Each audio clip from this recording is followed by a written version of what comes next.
nuevo financiamiento estudiantil.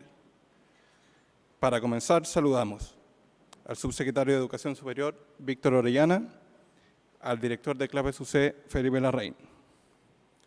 De manera muy especial, saludamos a los panelistas, a la profesora asistente de la Escuela de Gobierno de la Universidad Católica y ex asesora del Ministerio de Educación, señora Loreto Cox, a la presidenta de la Fundación Nodo 21, señora Camila Miranda, al profesor titular de la Universidad Católica de Chile e investigador principal de CLAPES UC, señor Carlos Williamson. De manera muy especial, agradecemos la compañía de las autoridades universitarias, académicos, alumnos, representantes y autoridades del sector público y privado y a todos ustedes. En primer lugar, dejamos con ustedes al director de CLAPES UC, señor Felipe Larraín, para entregarnos unas palabras de bienvenida.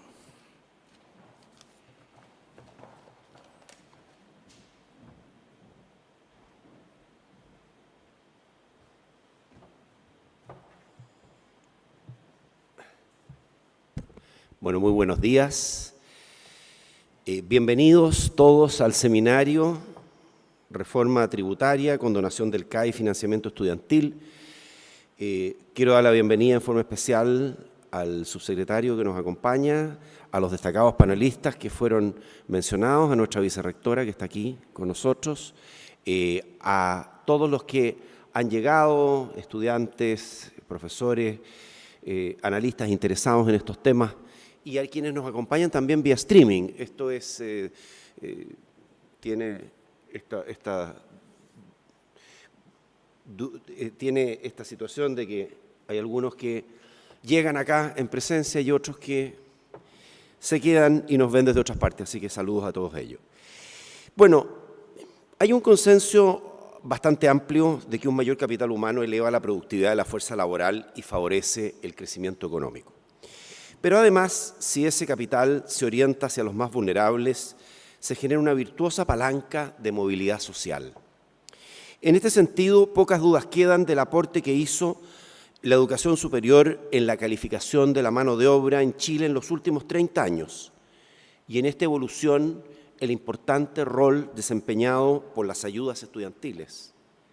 En efecto, el financiamiento a los estudiantes que pertenecen a familias de bajos recursos ha sido fundamental para derribar las barreras económicas a la entrada y permitir el acceso a la educación superior a cientos de miles de jóvenes chilenos.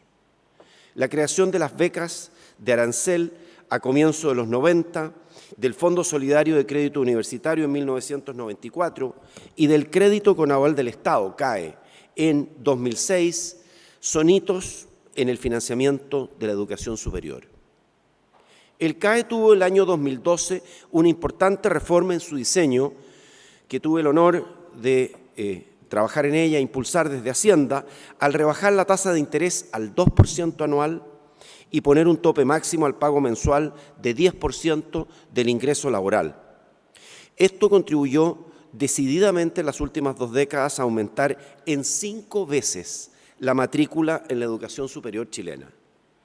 Sin embargo, en los últimos años, la irrupción de la gratuidad generó un nuevo escenario económico y político. En concreto, se puso en cuestionamiento el sistema de créditos estudiantiles para financiar el acceso a la educación superior y se ha comenzado a discutir la necesidad de reemplazar el CAE. Incluso se comenzó a hablar de la condonación de las deudas educativas.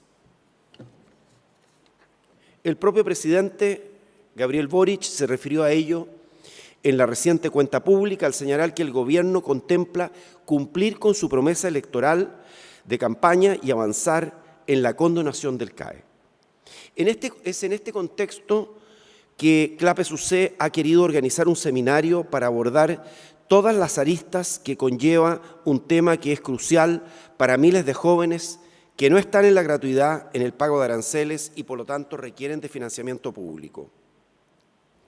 Pero también es evidente que el debate se instaló en los efectos desde el punto de vista fiscal de una eventual condonación, porque esto cuesta del orden de $10.000 millones, la condonación del CAE.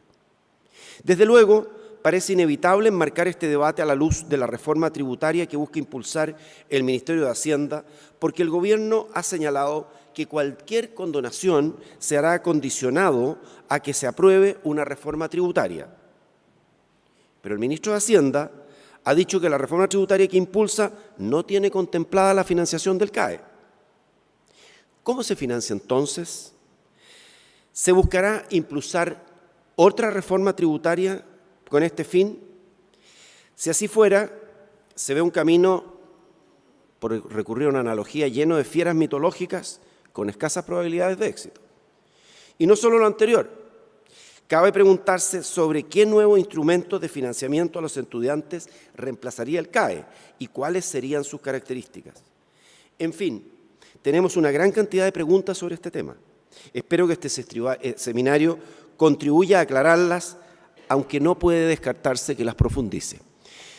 Quiero dejar a continuación, tenemos un rico panel que va a ser conducido después de la intervención del señor subsecretario, por don Carlos Williamson, a quien aprovecho de saludar también, nuestro investigador principal de CLAPES, ex prorector también de esta universidad. Muchas gracias.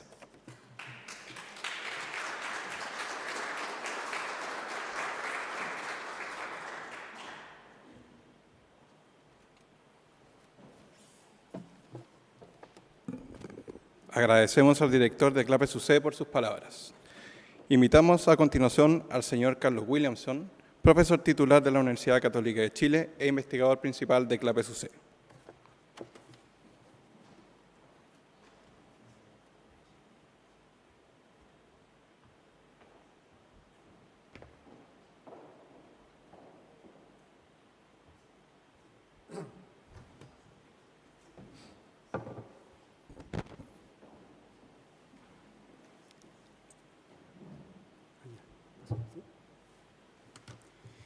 Muy buenos días.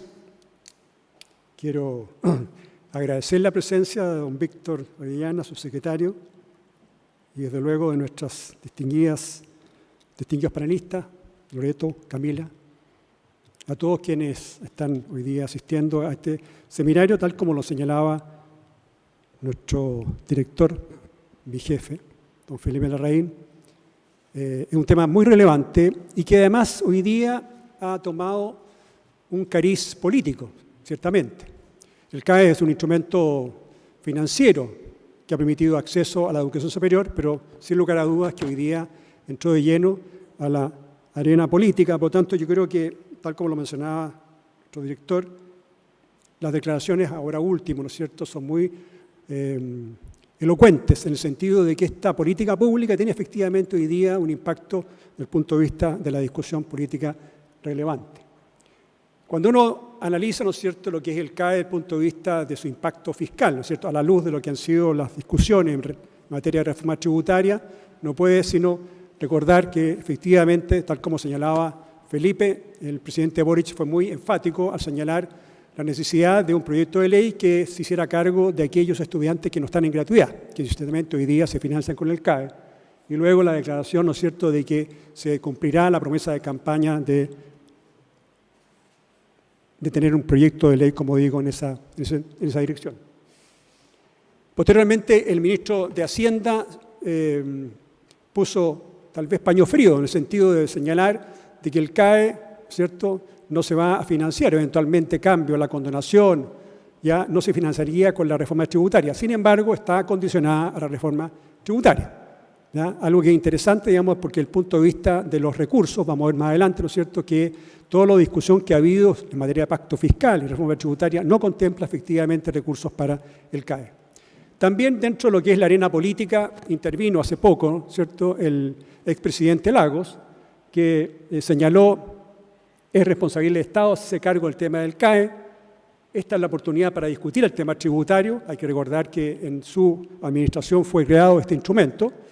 Y con una afirmación que es un poco sorprendente. El expresidente señaló, los jóvenes fueron engañados prácticamente, ¿de dónde van a sacar la plata, ¿cierto?, para pagar? Se refería específicamente a la situación de aquellos que están hoy día endeudados, ¿cierto?, por este instrumento financiero. Cuando uno mira, ¿no es cierto?, la cifra desde el punto de vista de lo que significa la condonación, tal como señalaba Felipe.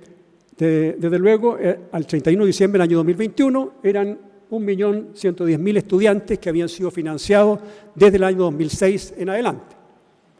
La deuda total, ¿no es cierto?, del CAE corresponde a esa fecha, correspondía, probablemente hoy día ha crecido por los últimos 2 años, a 10.700 millones de dólares, de los cuales, ¿no es cierto?, el fisco era acreedor del 57%, 6.100 millones de dólares, y la banca, ¿no es cierto?, de 4.500 millones de dólares.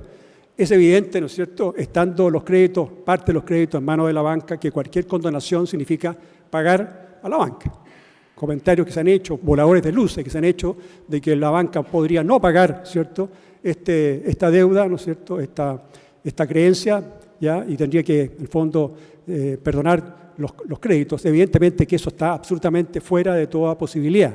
Efectivamente, aquí habría un impacto fiscal, y tal como señala, ¿no es cierto?, la gráfica que está a continuación al lado, ¿no es cierto?, el Ministerio de Hacienda, el ministro hace poco, 2 semanas atrás, cuando habló de la reforma tributaria en un nuevo contexto, habló de pacto fiscal, señaló de que, suponiendo una reforma tributaria de un 2,7%, ¿ya?, que corresponde más o menos a 8.000 millones de dólares, que fue rectificado, que aparentemente hay una sobreestimación en cuanto a la previsión, pero en fin, previsión, salud, protección, seguridad ciudadana, evidentemente no está el financiamiento al CAE o eventualmente condonación, y desde luego tampoco está aquella parte que podría ser la deuda de los profesores. Efectivamente se está cumpliendo aquella afirmación de que la reforma tributaria no está disponible para ninguna condonación.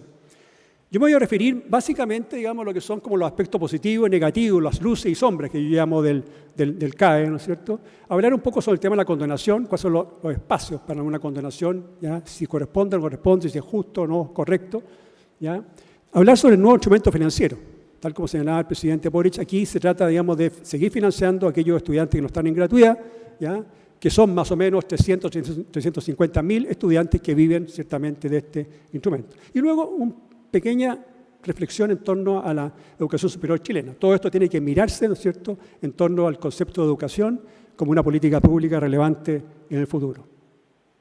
El origen del CAE, hay que recordar, esto fue creado, ¿no es cierto?, bajo el gobierno del presidente Lago, en el año 2005, la ley 20.027. El presidente Lagos, ¿no es cierto?, el año 2018, a propósito de una investigación que había en la Cámara de Diputados sobre el tema del CAE, el financiamiento, señaló: si hubiera sido estudiante, hubiera salido también a la calle a protestar. La forma como se implementó el CAE no es mi responsabilidad. Afirmación que surge, que evidentemente, digamos, es extraño, porque esto fue creado y diseñado en el gobierno del expresidente.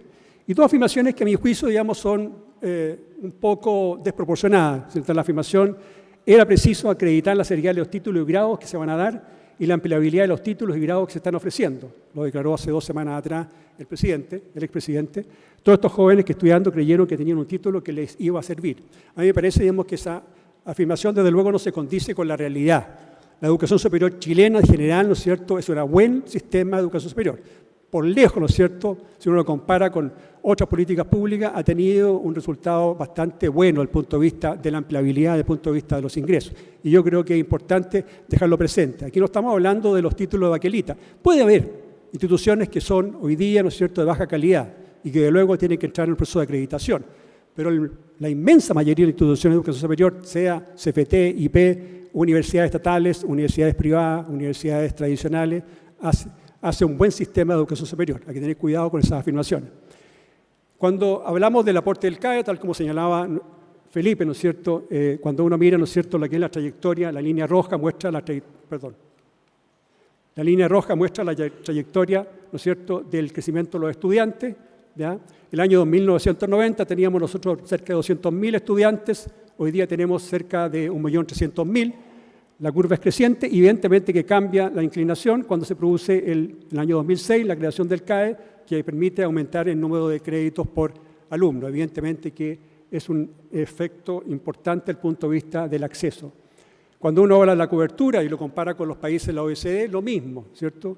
El promedio de la OECD, ¿no es cierto?, Chile está por largueza por encima de lo que es la cobertura bruta de los países de la OECD, ¿ya? Efectivamente, aquí ha habido un aumento muy importante desde el punto de vista de la cobertura, aspecto que no podemos dejar de mencionar. Como cuando uno luego ve cómo se ha distribuido el CAE, ¿no es cierto? Aquí cada columna corresponde a un número de estudiantes, ¿ya? La parte abajo, ¿no es cierto?, de la columna, esta parte más bien verdecita, claro, ¿no es cierto?, corresponde al financiamiento de los quintiles 1 y 2. En todo el periodo, ¿no es cierto?, antes de la gratuidad, más del 50% del financiamiento iba a los quintiles más pobres y permitía justamente el acceso de esos estudiantes que de otro modo no podrían acceder a la educación superior. De modo que el punto de vista, insisto, desde el punto de vista de masificación, de acceso, el CAE cumplió o ha cumplido un rol eficaz desde el punto de vista de la masificación de la educación superior. Mito, ¿ya? Que tiene que ver un poco con lo que se ha señalado desde el punto de vista aquí, ¿cuál es el valor agregado de la educación superior en general? ¿Ya? El mito 1 es que la educación superior no agrega valor. Cuando uno se va, recientemente, el año pasado, apareció la información de Education at Glance del año 2022 de la OECD. Aquí está Chile en primer lugar. Sistemáticamente Chile es el país que más valor agrega cuando lo comparamos con un estudiante que pasa por la educación superior, ¿ya? Versus aquel estudiante que solamente llegó a educación media.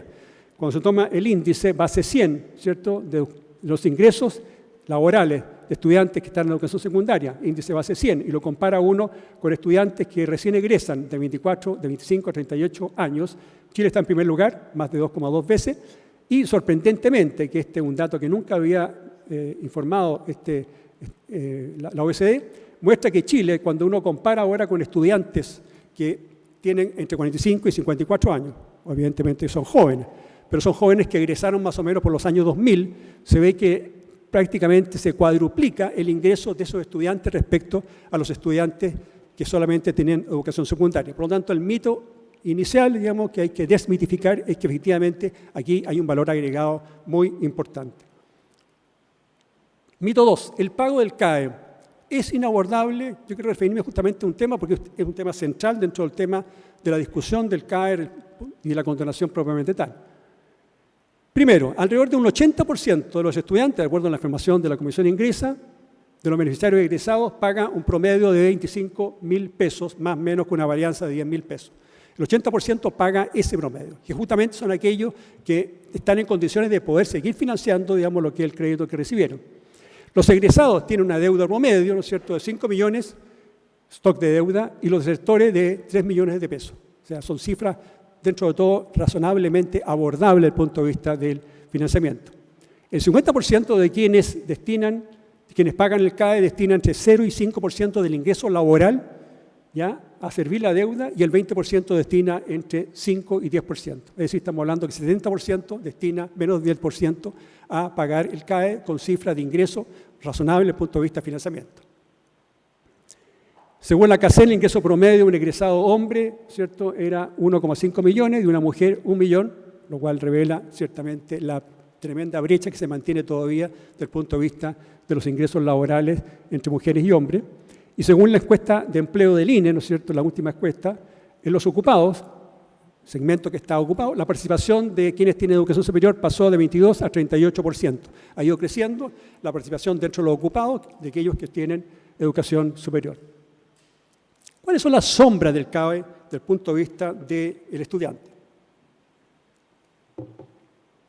Primera sombra, ¿no es cierto?, cuando se diseñó el CAE en el año 2006, que se corrigió, tal como lo señalaba Felipe, en el año 2012, el CAE no tenía límites, o sea, tenía una tasa de interés que era 6%.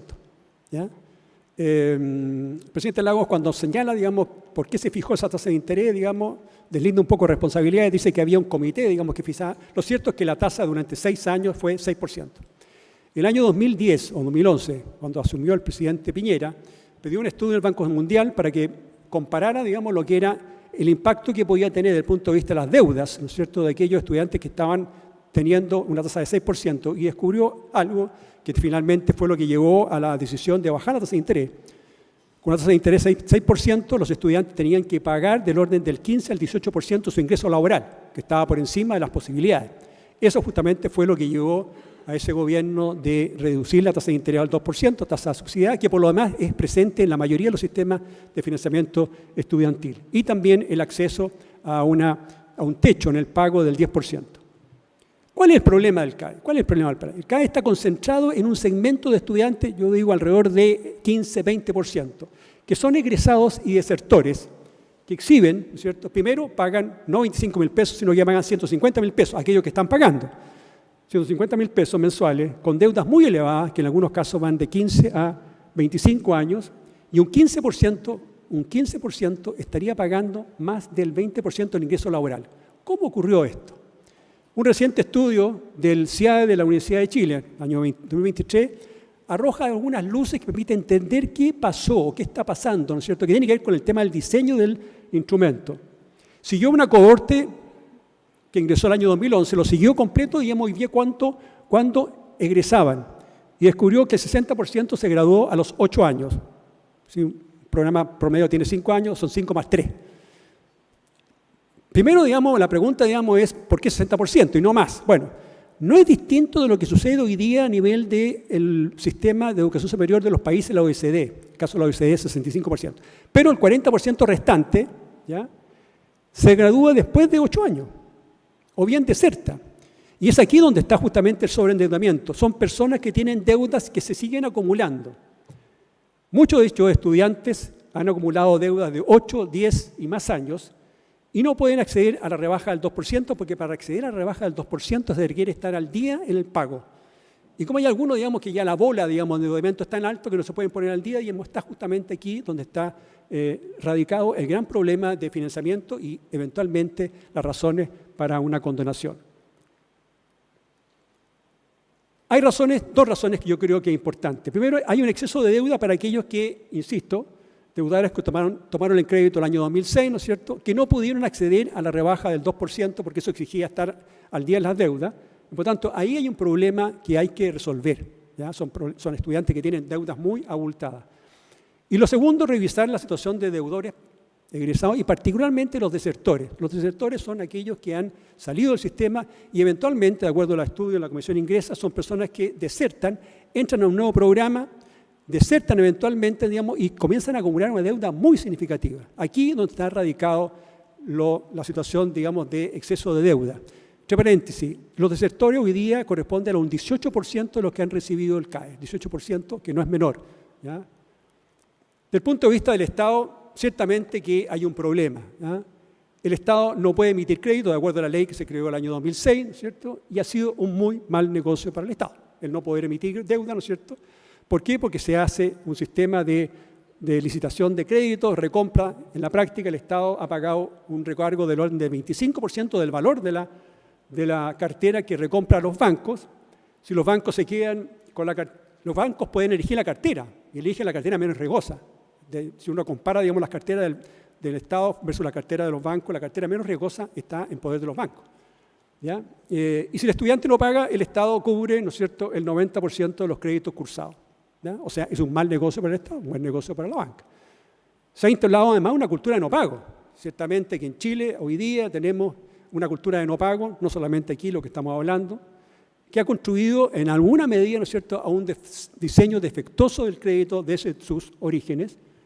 Y, por cierto, declaraciones públicas desde el punto de vista político de que hay una condonación y eso ha significado aumentar la morosidad. El año 2021 la morosidad promedio alcanzaba al 48%, mucho mayor en los casos de los desertores, menor en el caso de los egresados. Y yo me atrevería a decir, no sabemos todavía las cifras porque en eso Chile tiene bastante opacidad, hay muchas cifras que uno quisiera tener y hay que recurrir a la ley de transparencia. Me gustaría saber cuál es la morosidad que hoy día existe, ¿no es cierto?, en el sistema de educación superior respecto a aquellos estudiantes que están con CAE. Yo creo que es bastante mayor al 48%. Por lo tanto, esto sugiere algo que me parece como bastante evidente. Hay que hacer algo con el CAE, reformarlo, reemplazarlo. No podemos seguir, con algo que sigue latente y que evidentemente perjudica al sistema en su conjunto. Hay que crear un nuevo instrumento financiero. Yo creo que las lecciones que arroja un poco la realidad actual muestran que, primero, el crédito tiene que ser emitido por el Estado, o por lo menos el Estado tiene que tener la posibilidad de emitir crédito en el caso que la banca ofrezca condiciones que no son favorables.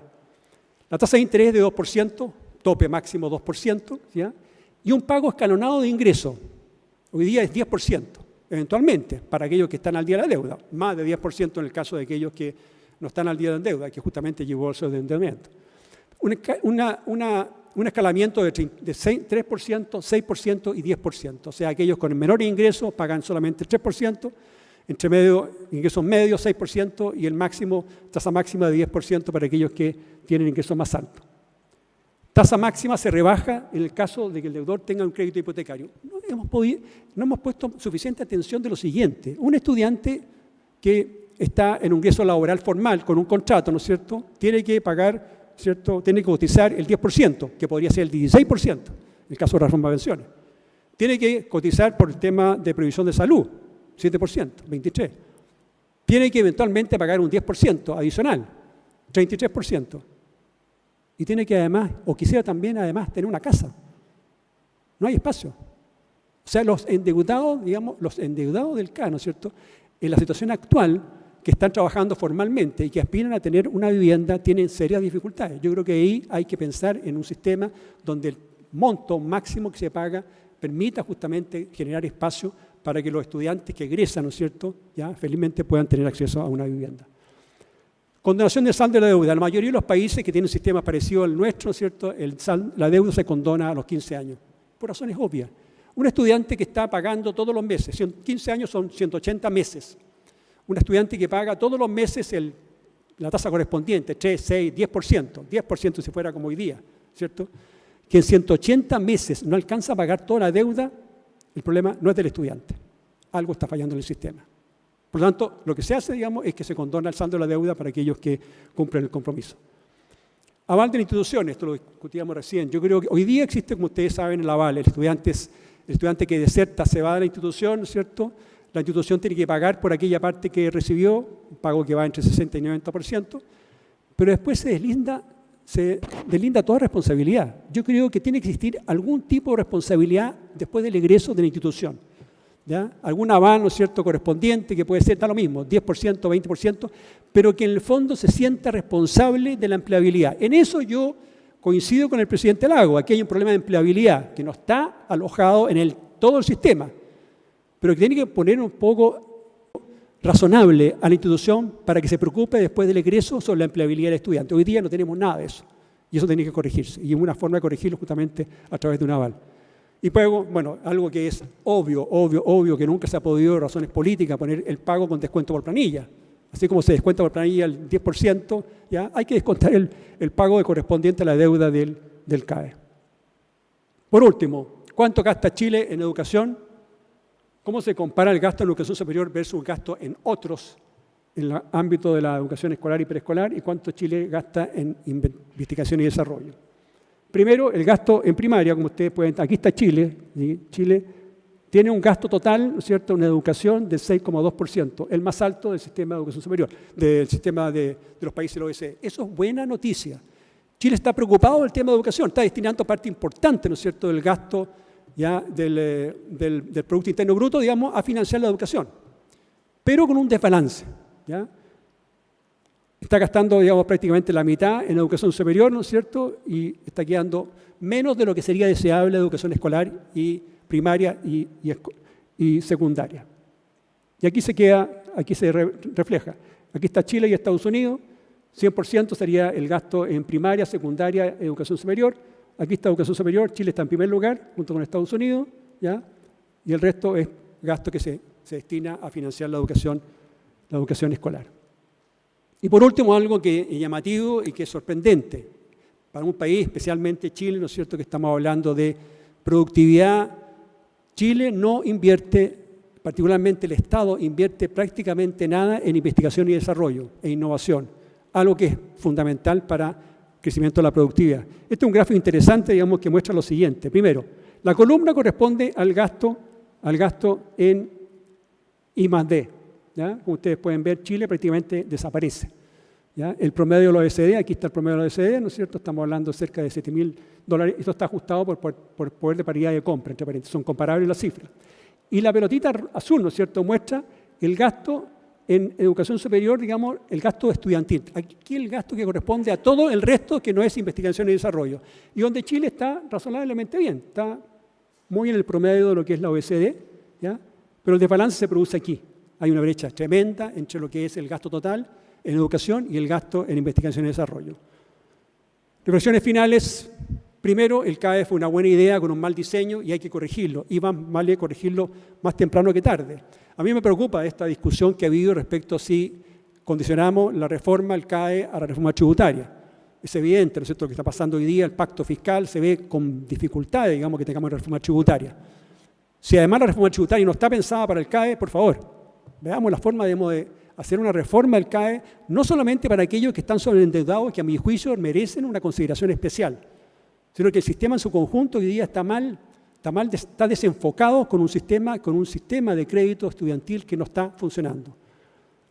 No hay razones ni de justicia, ¿no es cierto?, ni tampoco fiscales, evidentemente, con una deuda tan gigantesca de una condonación universal, como en algún momento se señaló. Afortunadamente hemos ido poco a poco migrando a una condonación parcial, progresiva, justa, ¿ya?, pero evidentemente que no es universal. ¿Y hay razones para resolver casos de sobreendeudamiento? Sí, las hay, ¿ya? Si uno tuviese que apostar a cuánto, de los 11.000 millones de dólares que tenemos hoy día con crédito otorgado al CAE, hay por lo menos un 10% de créditos que probablemente, sobreendeudamiento, que probablemente hay que mirar con detención y hay que ver eventualmente qué tipo de condonación por razones de justicia y por un mal diseño del Estado, ¿no es cierto?, un instrumento, merece una condonación. La experiencia del CAE además arroja lecciones de lo que no tiene que hacerse. De lo que hoy día hemos aprendido bastante, qué buen diseño podemos tener para que funcione. Debe ser un pago contingente en ingreso. La mayoría de los países han migrado a pagos contingentes en ingreso con topes máximos, ¿no es cierto?, y que tasa de interés subsidiada. No nos alejemos de lo que es tendencia internacional, que ha funcionado bien. La educación superior, por último, no puede seguir absorbiendo todos los recursos. A mí me preocupa, ciertamente, esto de que la gratuidad siga creciendo, ¿ya?, de acuerdo a la ley, porque eso significa, al final de cuentas, menos recursos para otros gastos sociales tan urgentes como son la educación, desde luego la educación escolar, primaria y secundaria, donde tenemos ciertamente problemas. Y que hay que invertir en ciencia y tecnología para un país que quiere aumentar su productividad y donde hoy día estamos prácticamente en el suelo. Hoy el foco debe ser educación escolar, educación infantil y que finalmente el tema de niños y niñas primero, no sea retórica, sino que sea una realidad. Muchas gracias.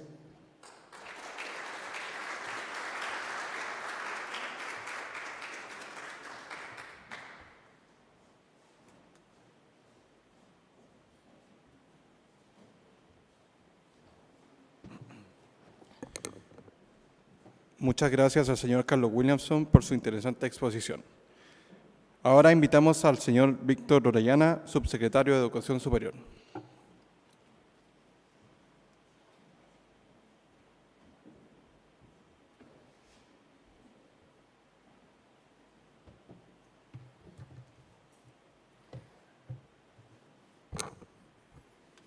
Muchas gracias a todas y todos. Bueno, y se ha comido los vocativos. Agradezco saludo a las autoridades presentes, director de CLAPE, profesor Williamson, las panelistas.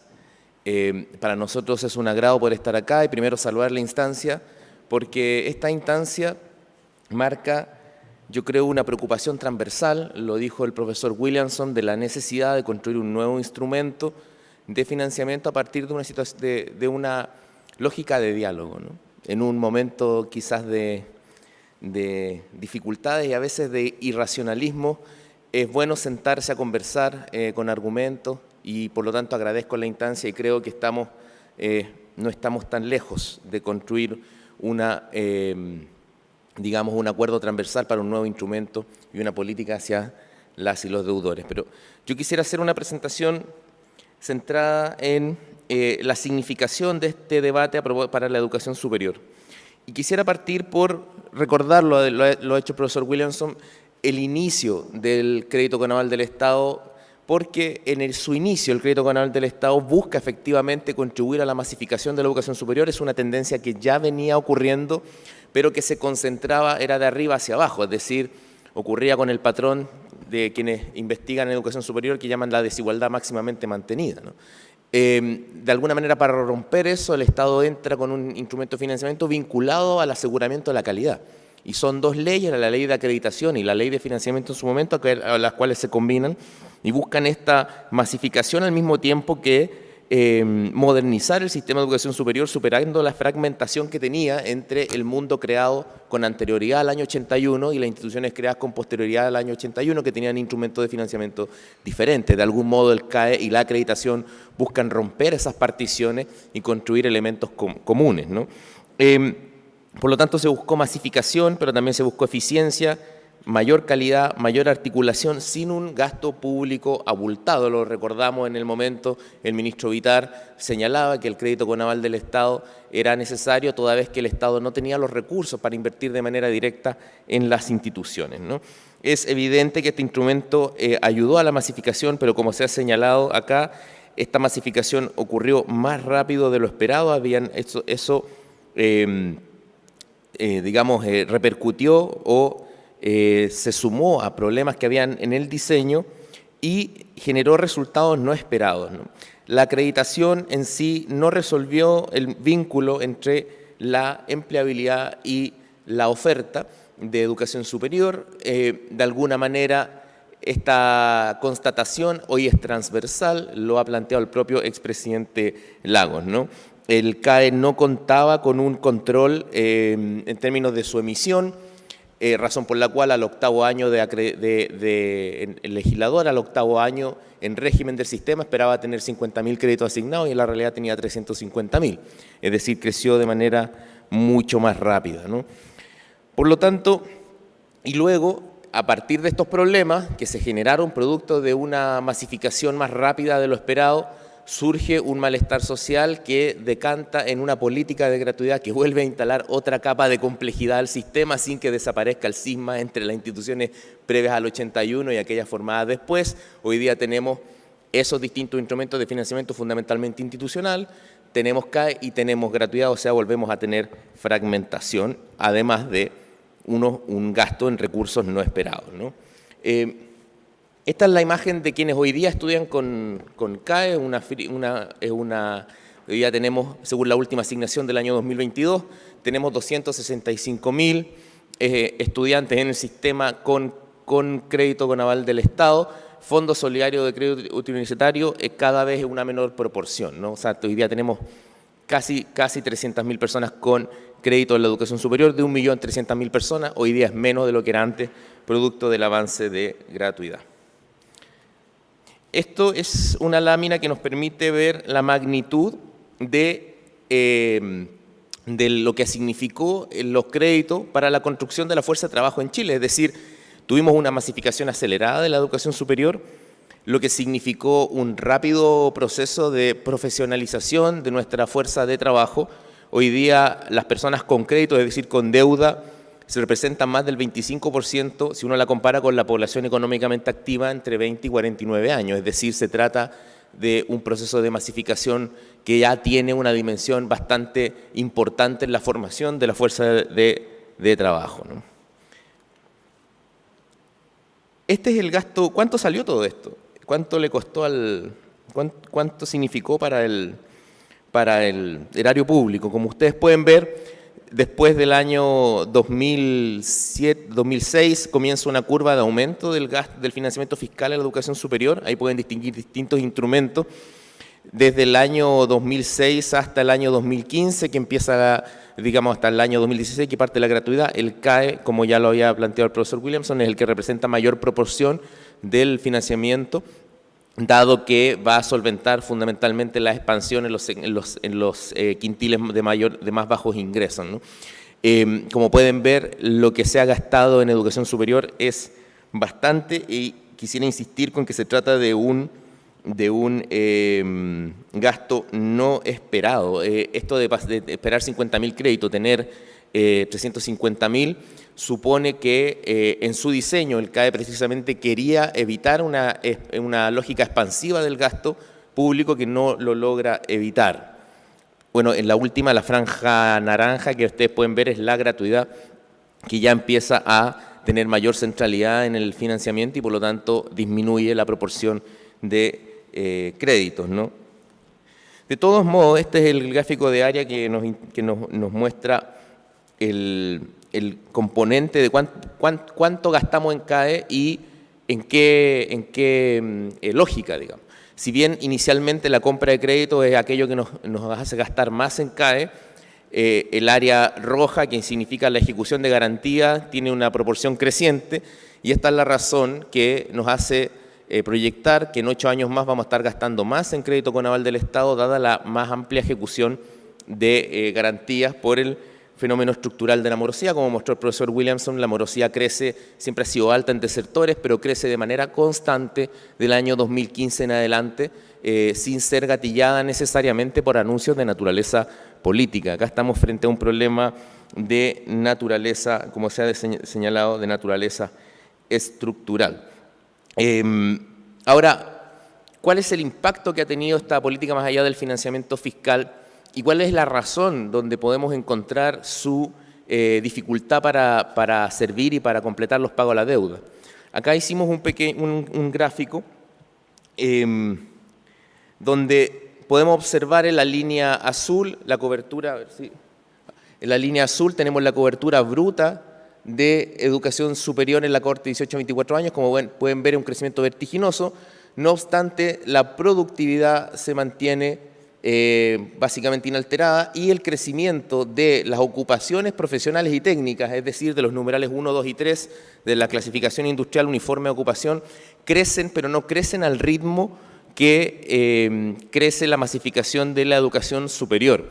Es decir, tenemos un proceso de masificación. Esto no implica que el egresado de nuestra educación superior no tenga valor, ¿no? No significa que haya fallado necesariamente los sistemas de aseguramiento de la calidad. Significa que se relaciona con una estructura ocupacional que no tiene la capacidad de absorber la cantidad de egresados. Esto tampoco significa que los profesionales ganen menos que los egresados de enseñanza media, lo vamos a ver acá. Los profesionales siguen teniendo un retorno salarial importante. Acá están quienes tienen educación superior completa. El dato relevante es que aquel plus tiende a estancarse en la última década. Es decir, ya no sigue, tiende a estancarse y la educación superior incompleta en promedio se acerca bastante a la educación media, ¿no? Podemos ver acá que además, si vemos los estudiantes que han tenido crédito con aval del Estado, dominan, como pueden ver, las mujeres. Esto se explica porque en su proceso de masificación, naturalmente la educación superior, en términos tradicionales, era dominado por varones, digamos, pero al masificarse ingresan con mucha fuerza mujeres, que luego se expresa con las brechas salariales que también indicaba el profesor Williamson. Acá tenemos a hombres con educación superior completa y luego tenemos mujeres con educación superior completa en torno al 1.000.000 y atrás hombres con educación superior incompleta y mujeres con educación superior incompleta. ¿Qué significa esto? Que a pesar de la masificación, más bien por una masificación más rápida de lo que esperamos, la estructura ocupacional cada vez tiene menor capacidad de absorción de estos profesionales, lo que significa en una baja tendencial, que no significa inexistencia, sino una baja tendencial del premio por atravesar por la educación superior.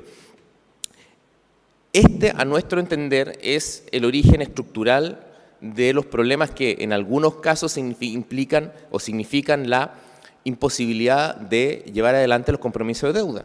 Según el informe que elaboró la subsecretaría el año pasado, en base a información de impuestos internos, el grueso de los egresados y personas que no completaron sus estudios con crédito con aval del Estado ganan menos de 1 millón de pesos, en muchos casos, en más de la mitad de los casos, menos de 700.000 pesos. Es cierto que son cifras de impuestos internos, no consideran ahí la economía informal, pero de todas maneras es una cifra alarmante y preocupante, ¿no? De cierta manera, cada vez si uno lo evaluara, ¿no?, en el largo plazo, aportó a la masificación sin duda, eso no está en discusión. Por lo tanto, acá no se trata de recriminaciones cruzadas ni intergeneracionales, más bien se trata de, sobre la base y sobre la situación actual, cómo perfilamos un futuro a la educación superior. Pero subyace la pregunta por qué no hay un aumento más relevante en la productividad y por lo tanto en el crecimiento de las y también en las ocupaciones técnicas y profesionales. ¿Por qué no hay un aumento, no hay una relación más virtuosa? Y la respuesta es que no teníamos instrumento para ello. Esto yo creo que es la dirección de la autocrítica o del reconocimiento que establece el expresidente Lagos. La acreditación, como ustedes saben, tiene por misión vigilar a cada institución por separado. No obstante, carecemos de instrumentos que nos permitan establecer relaciones entre educación superior a nivel sistémico y la estructura ocupacional y los planes de desarrollo, tanto nacional como regional, que tenga el país. Por lo tanto, lo que ocurrió es que tuvimos una masificación, pero sin una solución de continuidad con un plan nacional de desarrollo ni con las necesidades del país. Por lo tanto, eso generó una serie de problemáticas, entre ellas un gasto fiscal no esperado, así como un aporte no óptimo ni satisfactorio de la educación superior a el crecimiento de la productividad. Como ustedes pueden ver acá, esto ya lo comentaba el profesor Williamson, el gasto en educación superior crece vertiginosamente al mismo tiempo que el gasto en ciencia, tecnología, conocimiento e innovación permanece estancado, ¿no? Ello porque nuestra educación superior, a pesar de que nuestras instituciones de educación superior concentran y ejecutan la mitad del gasto en ciencia, tecnología, conocimiento e innovación, no teníamos una buena articulación entre lo que estábamos haciendo en nuestro financiamiento de la educación superior y los esfuerzos por más conocimiento, más ciencia, más tecnología, aumento de la productividad. Y en síntesis, este es el enorme desafío que tenemos por delante. Tenemos que resolver la situación estructural de los y las actuales deudores y deudoras. Tenemos que construir un nuevo sistema de financiamiento, estamos trabajando en ello, pero eso en un contexto mayor, que es la necesidad de construir una educación superior, esta vez sí orgánicamente vinculada a las necesidades del país de salir adelante en materia de productividad y de desarrollo. Creo que esa es la gran tarea pendiente y es un objetivo que nos puede unir, creo que es un objetivo que articula, que convoca en el contexto de un sistema mixto, en el contexto de la autonomía de las instituciones, es decir, en un contexto de libertad, de autonomía de las instituciones y en un sistema mixto, cómo podemos construir cambios a nuestra educación superior en un contexto de su modernización para aportar en esta dirección. Nosotros inscribimos la superación del crédito conaval del Estado y una política hacia las y los deudores como una parte de este proceso necesaria para salir adelante, ¿no? Quisiera yo retomar entonces algunos elementos originales de los problemas que intentó resolver el CAE y plantear la siguiente agenda, ¿no? Que tiene que ver con una modernización globalmente concebida de la educación superior en la que el financiamiento es una parte. La educación superior, como planteaba inicialmente, el año 2005 se ve dividida entre aquellas instituciones creadas con anterioridad al año 81 y aquellas creadas con posterioridad. En efecto, hoy día tenemos capas históricas con conflictos irresueltos, superpuestas que necesitamos construir un diálogo para que esas capas constituyan un sistema de educación superior articulado con objetivos de dimensión país. Esto no lo podemos hacer solo desde el gobierno, esto requiere el diálogo con las instituciones, requiere el diálogo con todos los espacios institucionales, con las universidades estatales, con las universidades privadas, con los institutos profesionales, con la formación técnica. Y debemos pasar de una educación superior que creció sin solución de continuidad con la estructura ocupacional, lo que no implica decir que no agregó valor, ¿no? Lo que no implica ello, pero que creció desarticulada hacia una, y por lo tanto simplemente, o digamos en gran medida centrada como una oferta a las demandas de movilidad social individual, a una educación superior sistémicamente ordenada bajo principios públicos orientada al desarrollo humano sostenible del país. Esto no implica decir que la educación superior deje de servir a la movilidad social. Implica que debe servir a la movilidad social en un sentido orgánico, apoyando también la gran tarea que tiene el país de enfrentar su déficit en productividad, de enfrentar la creación de ciencia, tecnología, enfrentar, por ejemplo, el desarrollo profesional y la formación en áreas claves como programación, como lo que vamos a necesitar para el litio, para el hidrógeno verde, para la descarbonización, para la electromovilidad, etcétera, ¿no? Entonces, hemos descompuesto esta modernización en 3 ejes. El primero, modernización académica orientada al desarrollo sostenible, lo que implica hacernos cargo de un elemento que planteaba el profesor Williamson, que tiene que ver con la larga duración de nuestro ciclo educativo, quizás la excesivamente larga duración de nuestro ciclo educativo.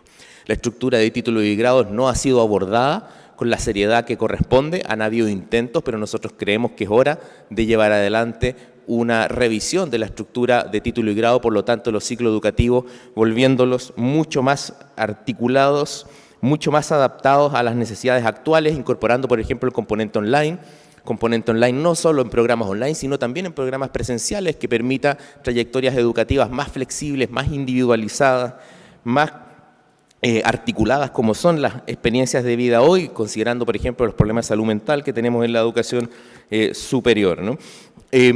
Quiero plantear que el Consejo Rector en su última sesión plenaria ha hecho un voto unánime a favor de la modernización académica en este sentido. Hemos constituido espacios de trabajo con el Consejo de Rectores, que estamos trabajando esto de manera articulada con las universidades del Estado, con los institutos profesionales, es decir, estamos construyendo espacios de trabajo en esta dirección también con los organismos normativos, con la Superintendencia, con el Consejo Nacional de Educación, con la Comisión Nacional de Acreditación. Sin una modernización de la docencia vamos a mantener ciclos educativos excesivamente largos, no articulados con, por ejemplo, el fenómeno de las certificaciones en educación técnica profesional, con una relación más virtuosa entre el pregrado y el posgrado. Va en la misma dirección, estamos trabajando junto al Ministerio de Economía y sobre todo el Ministerio de Ciencia para construir una política de investigación que nos permita orientar la investigación científica a necesidades país, construyendo instrumentos de financiamiento que superen la lógica de concursabilidad actual. Esto no implica terminar con la libertad de investigación ni la libertad académica, todo lo contrario. Siempre tiene que existir un ámbito motivado por curiosidad y autonomía de las instituciones. Significa construir instrumentos de mayor articulación entre necesidades de desarrollo regional y nacional y instituciones de educación superior, de tal manera de poner los énfasis en la transferencia tecnológica, en el aporte de la investigación a la productividad, en materias, por ejemplo, como litio e hidrógeno verde, que es tan relevante, van a ser tan relevantes para nuestro país. Ciertamente pensamos en una modernización del financiamiento que haga posible esta modernización académica. Pensamos en que construyamos espacios de gobernanza articulados, integrados, de colaboración público y privada que incorpora al sector productivo y a los trabajadores para imaginar cuáles son los futuros desafíos de la educación superior. No de una manera mandatoria, no de una manera impuesta de arriba hacia abajo, sino con diálogo y articulación, cómo podemos ponernos un plan de desarrollo para la educación superior. La ley nos mandata hacerlo a través del desarrollo de una estrategia. Ciertamente voy a pasar más rápido los ejes de modernización de la gestión y de la interoperabilidad de los datos, para comentar precisamente del financiamiento. Dicho todo esto, ¿cómo entonces esperamos llevar adelante un cambio en el financiamiento? Voy a adelantarme una lámina. Ahí. En efecto, el financiamiento hoy día está dividido entre sistemas de crédito y algunas becas y luego la base de gratuidad, aparte de otros instrumentos de financiamiento institucional que reciben algunas instituciones. Yo quisiera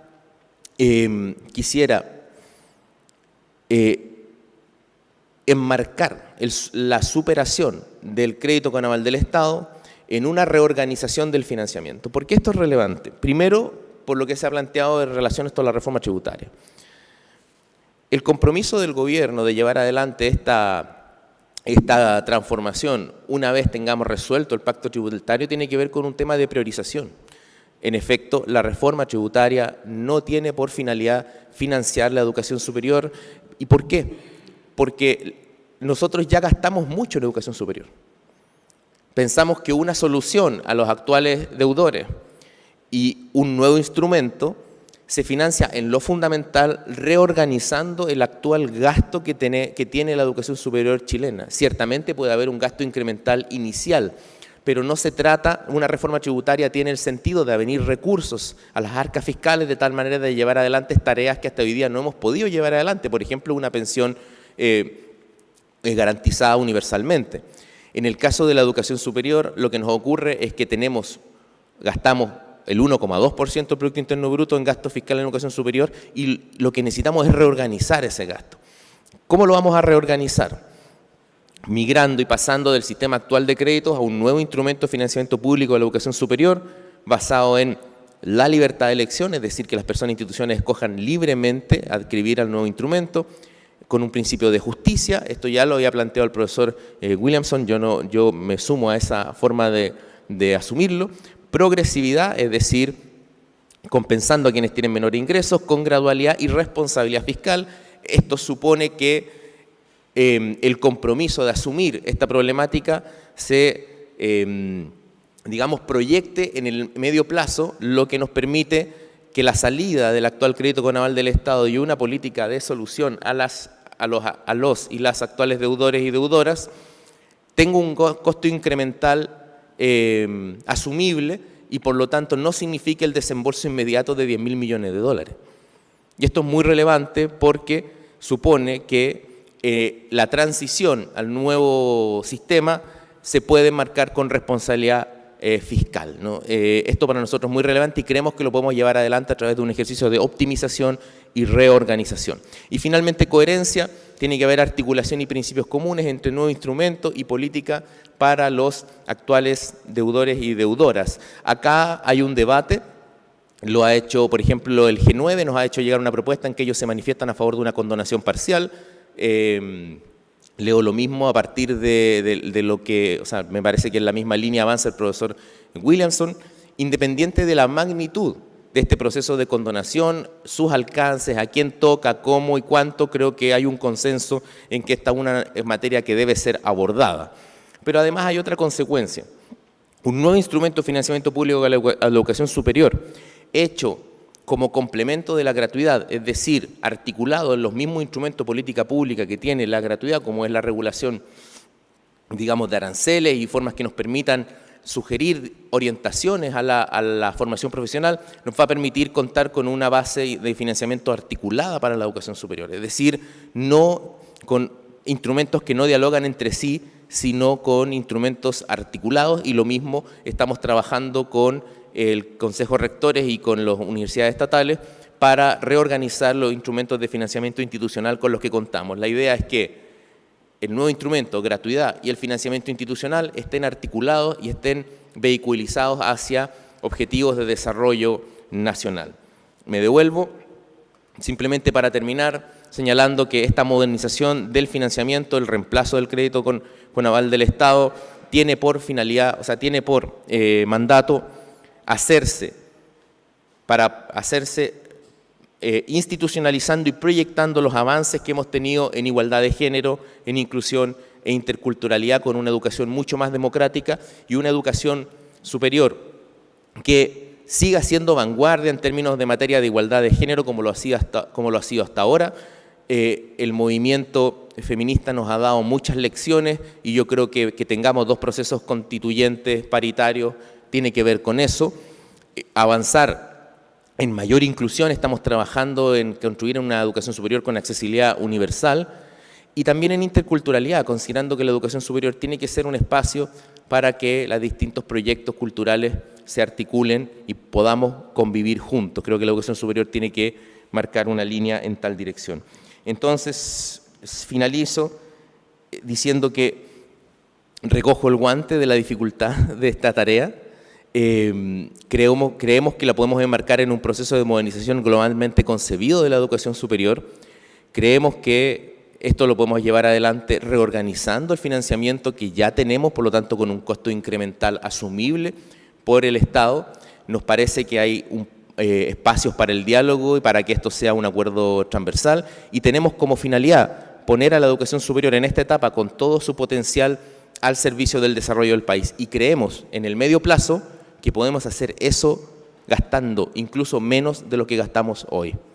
Porque es cierto que necesitamos recursos para la educación preescolar, para la educación escolar, para investigación y desarrollo, y hoy día tenemos un sistema que tiene mucho gasto no esperado, que producto de los resultados no esperados, insisto, del crédito con aval del Estado. Así que creemos que podemos hacer esto con eficiencia, con un costo incremental asumible por el Estado en los primeros años y luego en el medio plazo con un sistema que nos genere, que digamos nos permita optimizar el uso de los recursos de tal manera de gastar incluso menos de lo que hoy día gastamos, que es bastante, gastamos el 1,2% del Producto Interno Bruto y el 2,4% si uno le agrega el gasto privado, lo que ya es bastante para la educación superior. Muchas gracias por el espacio, espero que podamos dialogar ahora en el panel. Muchas gracias.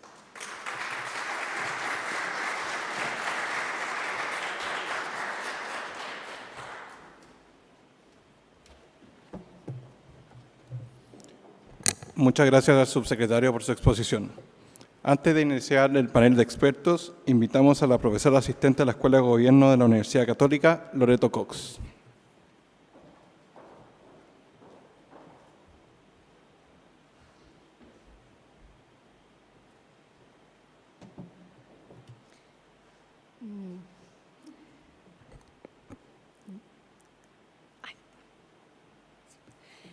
Hola, buenos días, muchas gracias por la invitación.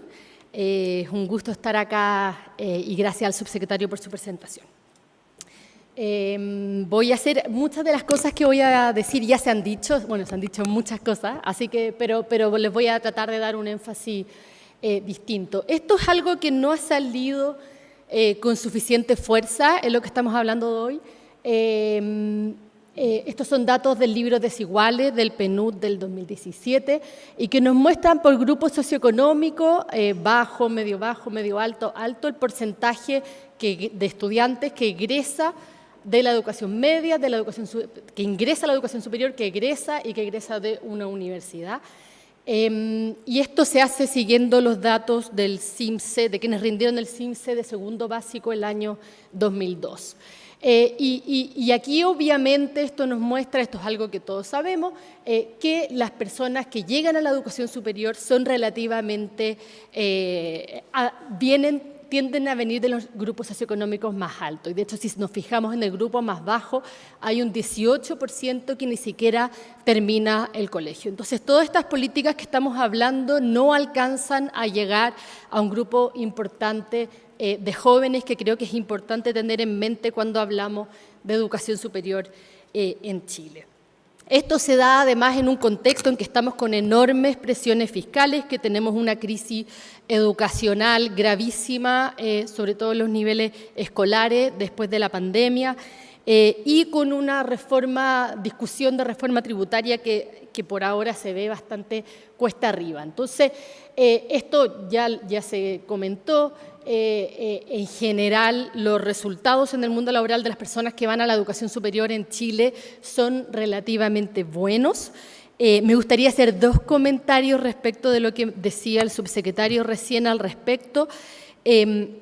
Lo primero es que efectivamente los retornos de las personas con educación superior en Chile han venido cayendo en los últimos años. Esta es una consecuencia natural de una masificación enorme de las personas con educación superior y que de alguna forma es parte de los objetivos que se buscaba al masificar la educación superior, porque una de las razones detrás de nuestra altísima desigualdad de ingreso era justamente que los retornos a las pocas personas que tenían educación superior eran demasiado altos.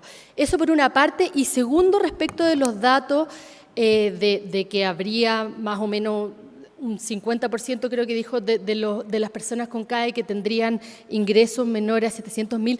No sé si esas son cifras del informe del año anterior del Ministerio de Educación, respecto al cual había varios cuestionamientos metodológicos. Ahí sería interesante aclarar eso. Y esto ya se comentó, nosotros tenemos un gasto en educación superior que es altísimo, o sea, en educación en total, pero muy desbalanceado hacia la educación superior. Gran parte de este gasto es gasto que era muy enfocado en gasto privado y mucho de eso se ha venido reemplazando especialmente a través del instrumento de la gratuidad. Y cuando miramos el cambio en el gasto público en educación superior como porcentaje del PIB, la verdad es que Chile en la última década ha crecido su gasto en educación superior de una manera exorbitante. O sea, prácticamente no hay otro país que se le acerque y esto al lado de un gasto en educación escolar que prácticamente no ha crecido. ¿Ya? Entonces, yo creo que efectivamente no hay espacio para grandes aumentos en educación, en el gasto en educación superior. Creo que lo que haya que hacer acá tiene que venir sobre todo de redirección de recursos. El ministro estaba también, o sea, el subsecretario Verdad estaba en esta línea recién en su presentación. Yo no veo muy simple generar esos recursos grandes que requieren una condonación amplia del CAE a través de solo redirección de recursos. Más aún si es que hay también en la agenda una vocación de aumentar los recursos para investigación y desarrollo, como que es algo en lo que Chile está muy al debe. Yo en esa línea, o sea, partiendo de la base de que Chile no puede aumentar importantemente sus recursos en educación superior y que lo que necesitamos es una redirección, yo creo que, a ver, principalmente acá hay como dos ámbitos donde se pueden liberar recursos. Primero sería retroceder en algún grado lo que se ha crecido en términos de gratuidad, que vino a reemplazar recursos que venían de los privados por recursos públicos. Yo sé que esto sería algo difícil de hacer para este gobierno, pero es algo que se ha hecho en muchos países en Europa.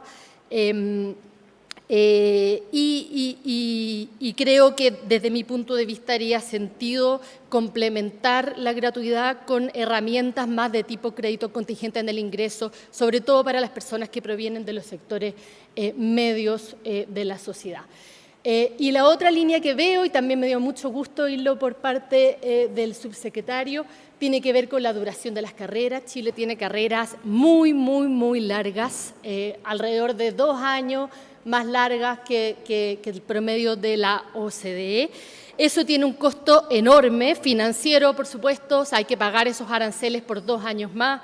En términos de deserción, para los estudiantes, sobre todo cuando tienen 18 años y ven estas carreras de 6 años por delante, es muy desmotivador y eso produce deserción, falta de motivación y, por supuesto, son años adicionales que los estudiantes no están trabajando y muchas veces las presiones de las familias porque trabajen son muy grandes. Entonces yo creo que esto es algo que debiera avanzarse porque puede liberar recursos, o sea, porque creo que es bueno y además puede liberar recursos, entonces en una agenda en que es necesario buscar políticas que no signifiquen aumentos de gastos importantes, creo que es una muy buena política, así que me dio mucho gusto ver que están pensando en eso en el Ministerio. ¿Y cómo se hace esto? Es obviamente difícil. Yo creo que esto tiene que ir acompañado de mover nuestro sistema de educación superior hacia una formación un poco más general. Nosotros tenemos un sistema que es demasiado especializado. Nosotros tenemos, hace pocos años, revisé los números, 700 carreras con nombres distintos en la admisión de cada año, eso es una locura. Nosotros tenemos 5 carreras de química distintas, o sea, no solo le estamos pidiendo a un joven que nunca ha pisado una universidad que sepa si quiere biología o química, sino que tiene que elegir entre química ambiental, química industrial, química de farmacia, química laboratorista o química a secas. ¿Ya? Eso es una locura. Yo creo que nosotros tenemos que tener un sistema más general y con carreras más cortas y que eso además se aviene mucho mejor con un mundo moderno donde los requerimientos de conocimientos son cambiantes. ¿Cómo se puede hacer esto? A ver, hay cosas sencillas de hacer.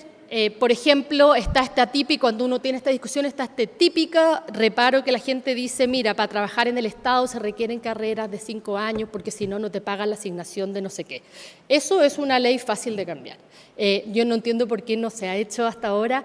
Llevamos muchos años con esta discusión. Yo creo que eso hay que hacerlo sí o sí, y esto es algo que además concita mucho apoyo por parte de las familias y por lo tanto debiera tener apoyo político transversal.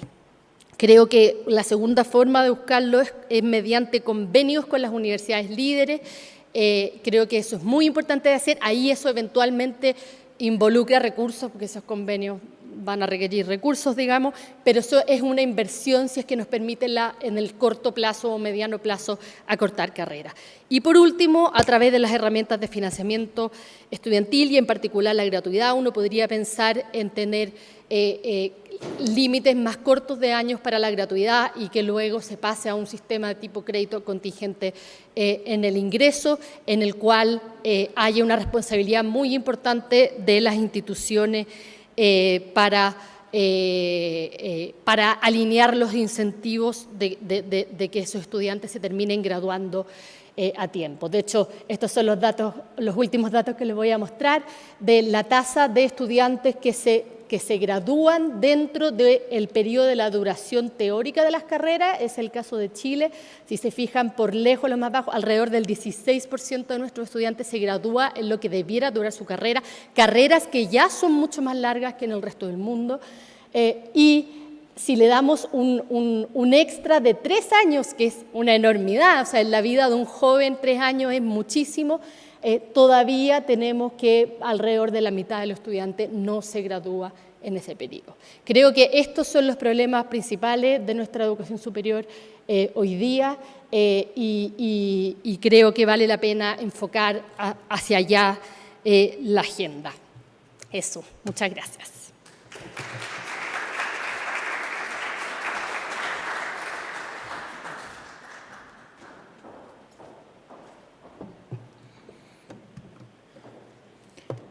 Antes de seguir con la siguiente invitada, les recuerdo que luego de la última exposición, nuestros panelistas intentarán responder la mayor cantidad de preguntas que ustedes hagan. Ahora invito a Camila Miranda, presidenta de la Fundación Nodo 21.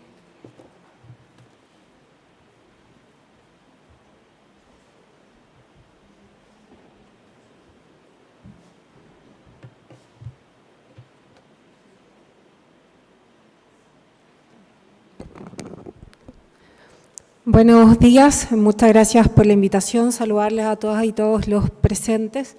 Me parece que a propósito de las 3 exposiciones que me anteceden se han ido construyendo una serie de consensos en el debate educacional chileno que nos obliga a nosotros también a hacer un punto de oportunidades que creo que visibilizamos aquí quienes estamos presentes, en el sentido de que pensar los desafíos que puso la construcción de un crédito con aval del Estado, que significó la expansión del sistema educativo, y también los límites que hoy día tenemos en crecimiento, en desarrollo, los desafíos sobre la inversión que ya se hace en educación superior, al combinarlos, aquellos 3 aspectos nos pone en un escenario estratégico para pensar entonces cómo la educación superior juega un papel en el país y en los desafíos que hoy día tenemos.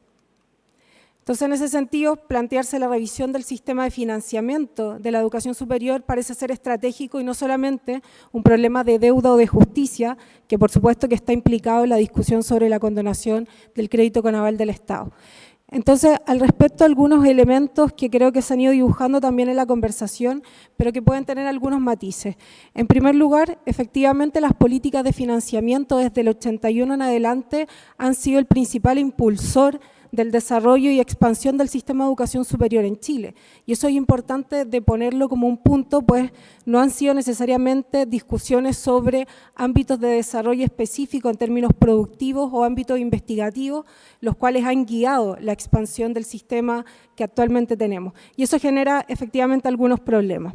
Entonces tenemos un nivel amplio de cobertura que, como mostraban las gráficas anteriores, alcanza niveles de los países desarrollados. Sin embargo, justamente como se masificó la educación superior al calor de la construcción de instituciones privadas que hoy día atienden porcentajes muy importantes de la matrícula, los niveles de calidad son disímiles y también se ha aumentado y se ha segmentado, ¿cierto?, el ámbito educativo, y eso está profundamente, digamos, documentado.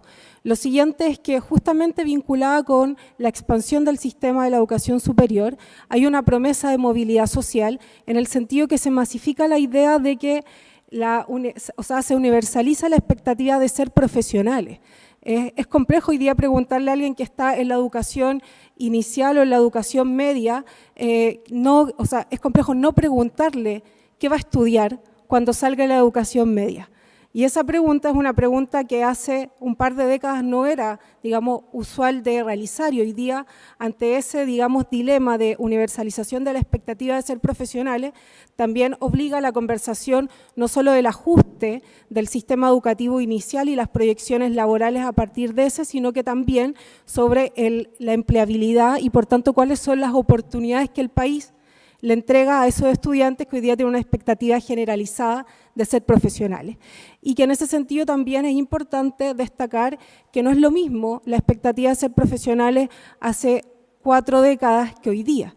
Y hoy día se encuentran, yo me imagino que aquí hay muchos académicos y académicos que hacen clases en aula con los desafíos de hoy día, pero proyectarse hacia la formación de estas nuevas generaciones. Entonces, en ese sentido, obliga a una conversación sobre qué significa hoy día la promesa de ser profesionales y cómo esa promesa de ser profesionales, que en algún momento estaba vinculada con formas de trabajo diferenciadas, es decir, un trabajo que no sea sacrificial en términos corporales, también poder tener las condiciones esenciales de vida, ¿cierto?, dignas, y también poder hacer un desarrollo efectivo de tu vida, eran elementos que eran consustanciales a la idea de ser profesional. Hoy día, tanto por la ampliación de la matrícula, pero por los desafíos que tenemos, vemos que incluso sectores que se han proyectado profesionalmente tienen empleos precarios y que es en consonante con una tendencia del empleo en Chile, donde va aumentando la precariedad en ciertas formas de empleo o en otros términos la informalidad también de formas de empleo.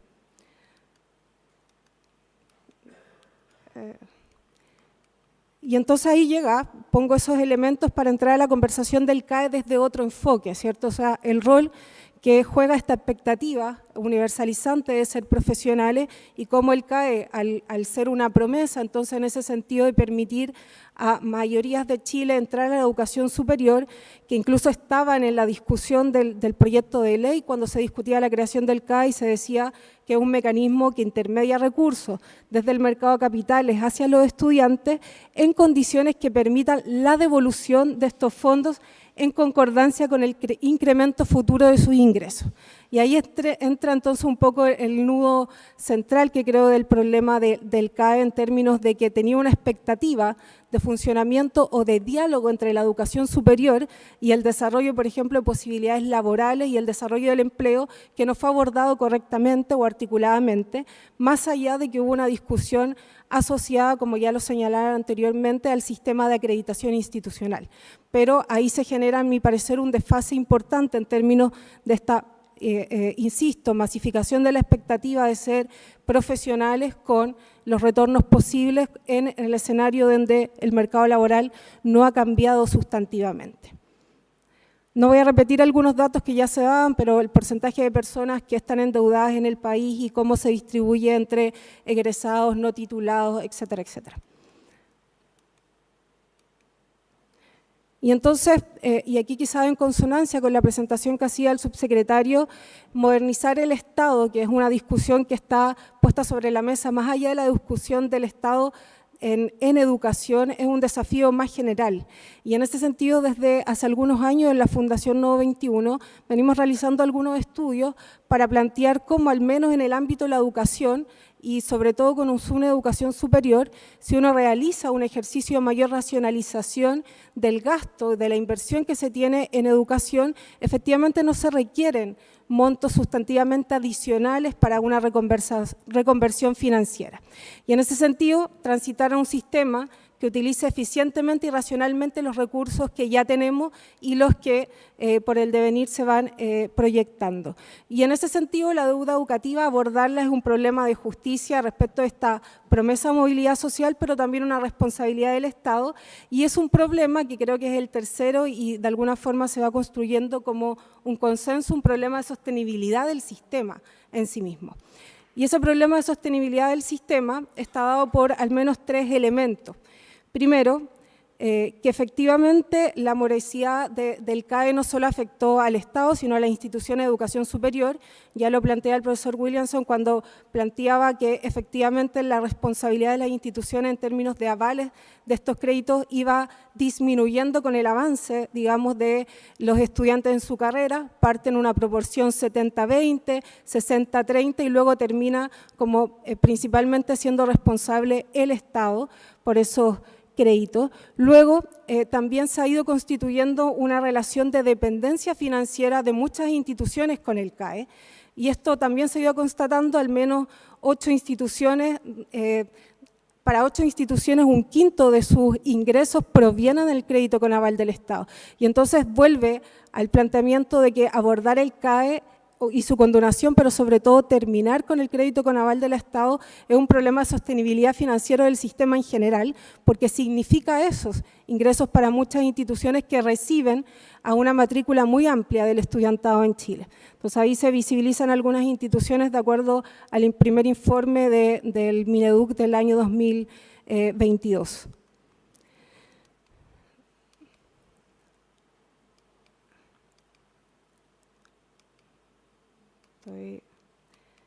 Y el tercero, que creo que también se ha abordado ampliamente, es cuánto le ha costado el CAE al Estado. Y aquí varias estimaciones nos plantean que el fisco ya ha gastado un monto superior a la deuda total del CAE. En ese sentido, a diciembre se estimaba que el saldo de la deuda del CAE alcanzaba los 6,3 billones de pesos, pero por concepto de recompra ya estamos cerca de los 6,5 billones. Entonces, efectivamente, la política pública del CAE le ha salido más cara al Estado, y creo que eso constata al punto que planteaba sobre una responsabilidad del Estado, no solo en términos de justicia con los estudiantes, sino de sostenibilidad del sistema en sí mismo. Y bueno, y si vemos la recuperación, se estima que solo se ha recuperado por los créditos cerca del 0,417 billones de pesos, que constata con cuánta es la deuda, cuánto se ha gastado en recompra. Entonces los porcentajes son bastante evidentes para mostrar el problema de sostenibilidad de este sistema.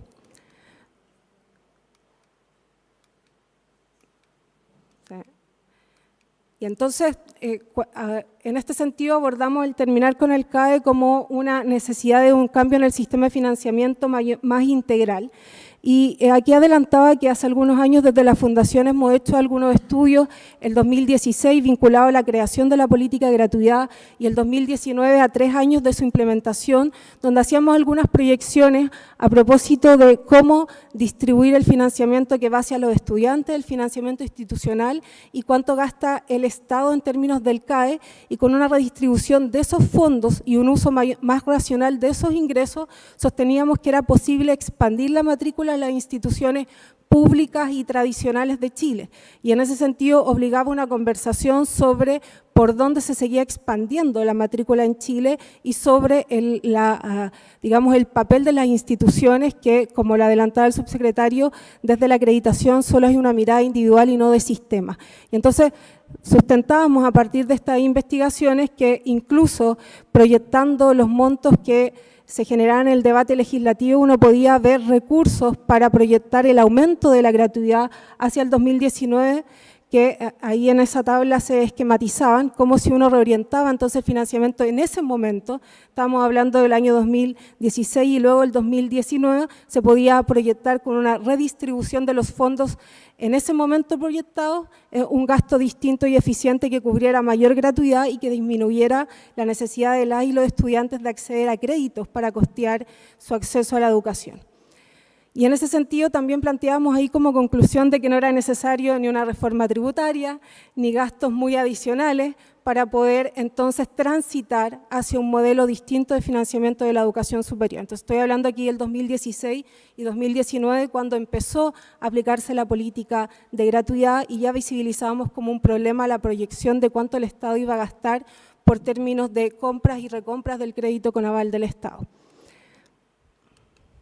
En ese mismo sentido, respecto del crédito con aval del Estado, que también lo señalaban otras y otros expositores, hay que hacer una distinción entre lo que el Estado ya ha gastado, es decir, el Estado ya ha comprado cerca del 57%, ¿cierto?, de las deudas por CAE y se mantiene en la banca cerca de un 40%. Entonces, cuando hablamos de condonación o política de reorientación del financiamiento, hay que considerar que hay un gasto que el Estado ya realizó. Es decir, cuando decimos en cuánto se estima una condonación o el hacerse cargo de la condonación, hay un porcentaje que el Estado ya gastó. Y entonces tenemos que mirar qué pasa entonces con ese otro porcentaje que está en manos en manos de la banca y cuáles son las decisiones que hace el Estado respecto de los créditos que ya posee.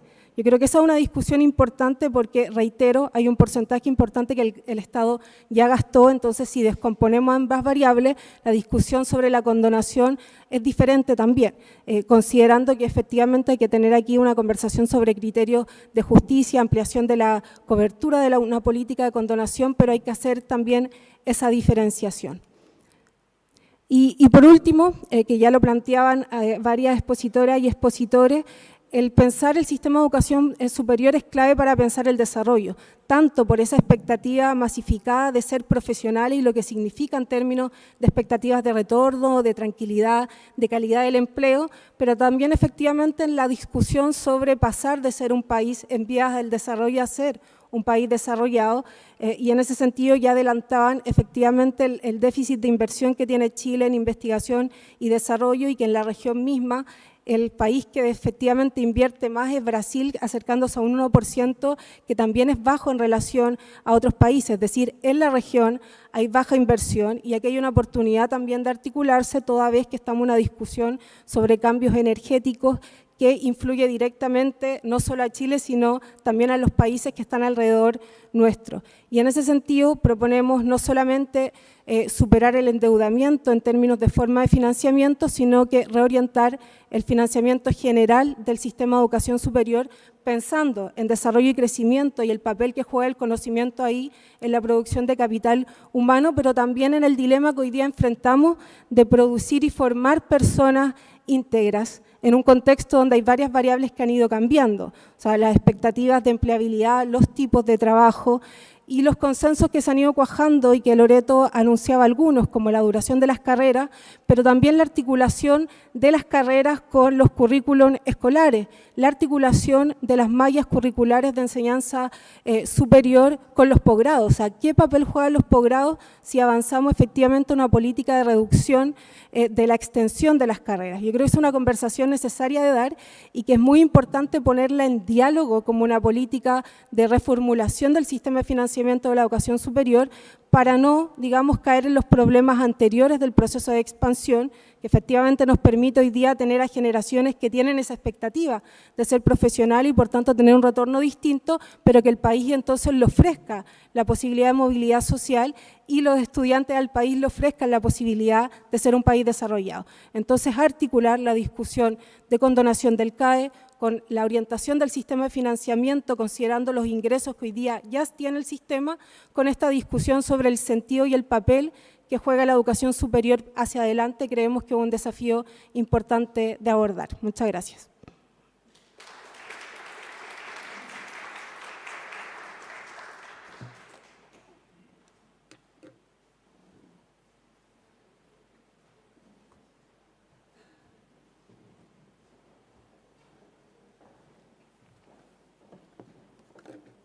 Agradecemos a Camila Miranda por su exposición.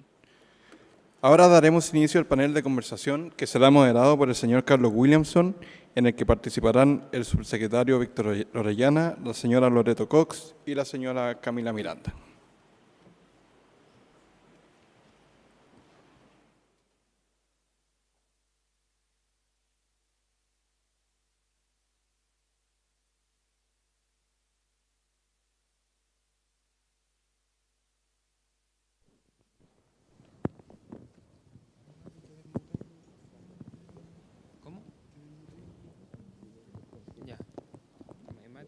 Ahí sí. ¿Está o no? ¿Se escucha?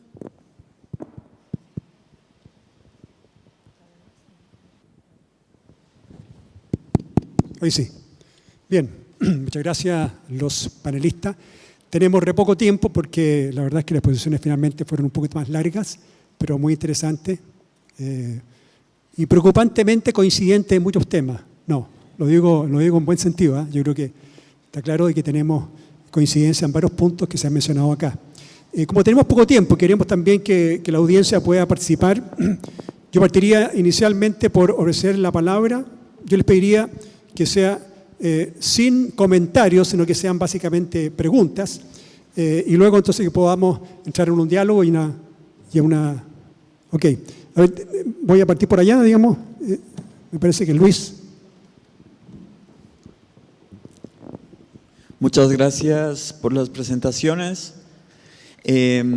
Súper cortito, quisiera hacer una pregunta a los panelistas. El ministro de Hacienda ha señalado que la readecuación del gasto es bastante dificultosa y muy difícil, además que tiene una inercia, pero una inercia muy fuerte. Entonces, parte de lo que se expuso, especialmente por ese ministro, es justamente la estrategia de readecuación del gasto. Entonces, ¿cómo se entiende esa dificultad que menciona el ministro de Hacienda para el sector en específico? Si es que realmente es una posibilidad real o más bien es como una voluntad que se tiene al respecto. Muchas gracias.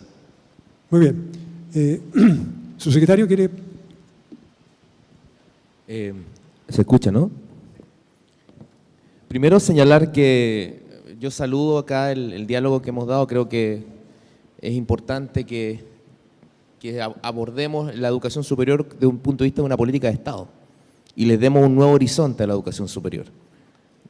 Chile, si sigue creciendo a las tasas que está creciendo, con la productividad que tiene hasta al día de hoy y con el espacio a los profesionales y técnicos que tiene. El año 2009 teníamos cerca de 24% de la estructura ocupacional entre directivos, profesionales y técnicos, y hoy día tenemos 27%. Hemos crecido solo 3 puntos. O sea, precisamente para salir de esa situación de estancamiento necesitamos conocimiento aplicado. Yo creo que si como país nos ponemos de acuerdo en que es el conocimiento el cobre del siglo XXI, y reorganizamos el financiamiento, vamos a poder salir adelante. Siempre reorganizar financiamiento es difícil, pero para eso necesitamos diálogo. Nosotros en este momento tenemos instaladas mesas de trabajo con el Consejo de Rectores, con las universidades del Estado. Estamos construyendo mesas de trabajo con las universidades privadas y con los institutos profesionales y centros de formación técnica.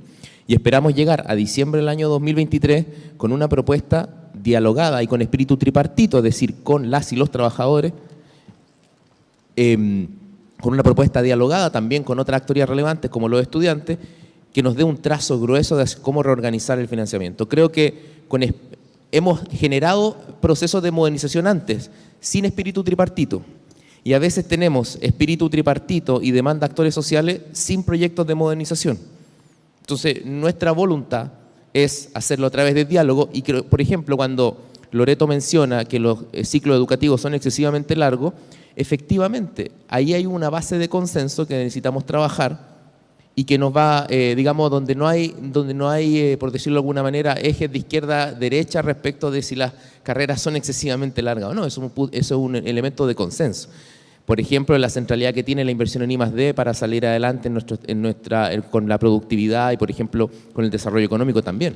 Así que yo tengo la esperanza de que en base al diálogo como el que estamos teniendo aquí y con las actorías de la educación superior vayamos a poder llevar adelante esto. Nos parece mucho más posible eso que seguir con una naturaleza expansiva del gasto en educación superior que no le reporta al país los dividendos que esperamos por desembolsos de esa magnitud. Yo quisiera agregar a lo mencionado por el subsecretario frente a la pregunta de Luis, un tema estructural que no deja de ser importante. Parte de estos estudiantes que se han sobreendeudados. Si uno mira, digamos, te fija la estructura, hace un perfil de los estudiantes, efectivamente hay un porcentaje muy importante de estudiantes que se endeudan y endeudan y endeudan. Y que tiene que ver con la deserción, primero, ¿no es cierto? Estudiantes que salen y que se reingresan. Uno pensaba, digamos, que estudiantes desertan y quedan ahí. El estudio de la Universidad de Chile que yo citaba muestra algo sorprendente. El 50% de los estudiantes que ellos siguieron, la cohorte que siguieron de los 90.000, el 50% se cambió al menos una vez, de programa y eventualmente de universidad se fue. Por tanto, estamos hablando de personas que salen, que no salen del sistema, se mantienen en el sistema. Y eso significa, digamos, que en el fondo van acumulando deuda, que tiene que ver con algo que yo creo que es importante mencionar, lo que es tema estructural. Los estudiantes que egresan de educación media y que pertenecen a colegios, digamos, donde la formación ha sido feble, ¿no es cierto?, tienen problemas para insertarse. Y eso significa muchas veces, digamos, que las instituciones tienen que hacerse cargo, ¿cierto?, fortaleciendo aquellas materias, digamos, que no vieron en la educación media. Por lo tanto, ahí tenemos un problema estructural que tiene que ver con la educación, básicamente la educación de baja calidad a nivel público. Por lo tanto, hay un asunto, digamos, sistémico que tenemos que también tener en cuenta. Muy bien. ¿Sí? Sí, por favor.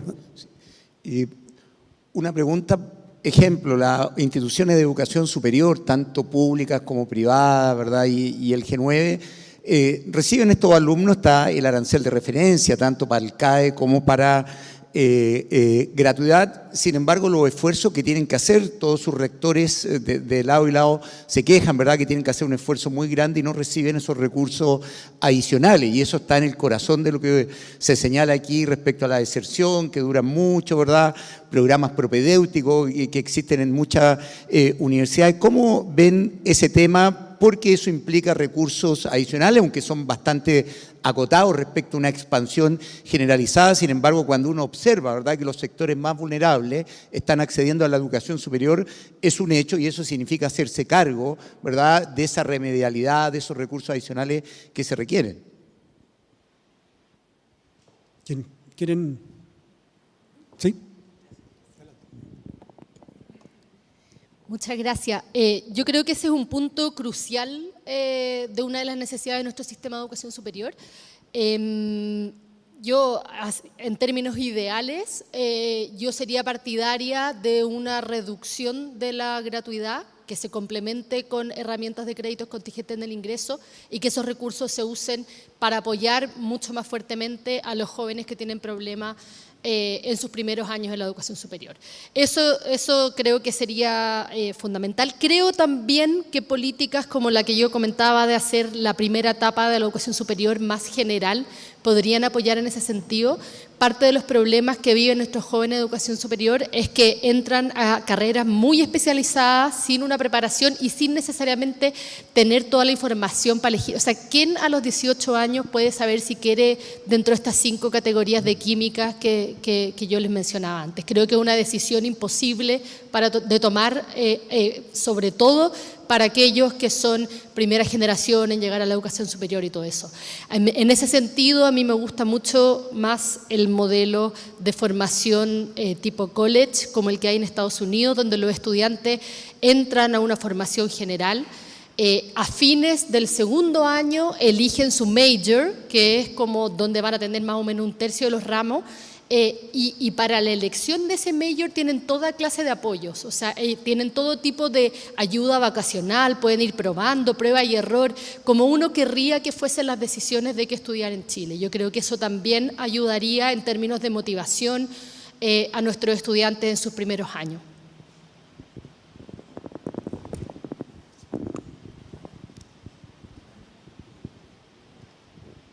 Sí, y complementar con algunos puntos. Hay una discusión que también hay que abrir respecto a la complejización de las instituciones de educación superior, porque junto con la masificación de la matrícula se crearon instituciones que luego a través del sistema de acreditación fueron también tensionadas a desarrollar áreas que inicialmente no tenían. Por ejemplo, hay instituciones que se desarrollaron con cierto tipo de carreras y a que a propósito de la competitividad en el mercado educativo expandieron otras y, por ejemplo, en los últimos momentos de la acreditación se han incorporado criterios, por ejemplo, vinculados con unidades de egresados y empleabilidad, justamente detectando que hay un problema en términos de la vinculación de los años de estudio con la proyección que efectivamente la y los estudiantes después tienen en el ámbito laboral, y entonces desde la acreditación individualmente a las instituciones se le ponen, digamos, exigencias de orientación. Hoy día es difícil ver instituciones que no tengan áreas de egresado y empleabilidad, y eso hace 5 años era, digamos, una excepcionalidad en algunas instituciones y no en otras. Entonces hay una discusión también sobre la complejización de las instituciones que tiene que ir de la mano con el papel de las instituciones de educación superior profesionales respecto de los CFT y los institutos profesionales también, porque creo que en la discusión sobre el largo de las carreras y entonces sobre cuánto cuesta formarse en determinadas carreras y por tanto de dónde se sacan esos recursos, también se requiere esa conversación. Es decir, tú puedes desarrollar áreas técnicas que después se promueven una formación profesional. En algunas instituciones existe eso.